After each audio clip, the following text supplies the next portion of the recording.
तर मित्रांनो, आज खास तुमच्याकरता एक नैसर्गिक टिकुळ्या घेऊन आलेलो आहे. ह्याला मशरूम म्हणतात मित्रांनो, आणि गावरान भाषामध्ये टिकुळी म्हणतात. ही टिकुळी केव्हा निघते त्याची माहिती सांगणार आहे. श्रावण महिन्यामध्ये, महाळ महिन्यामध्ये निघते मित्रांनो.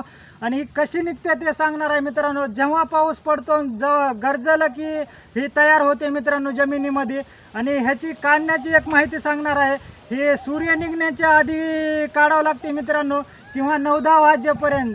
जसा जसा टाईम जाईल तशी खराब होऊन जाते मित्रांनो. कारण तर ह्याच्यामध्ये आळ्या पडतात मित्रांनो. ह्याची म्हणजे बंधन असं माळकरी खाऊ शकतो मित्रांनो, आणि कोणी पण खाऊ शकतो. ह्याला असं कुणासाठीच असं बंधन नाही मित्रांनो. सर्वासाठी खाण्यासाठी हे चांगले असते मित्रांनो. कारण तर सर्वजण खाऊ शकतात मित्रांनो. त्याकरता माहिती सांगत आहे. शरीरासाठी ही नैसर्गिक असल्यामुळे चांगले असते.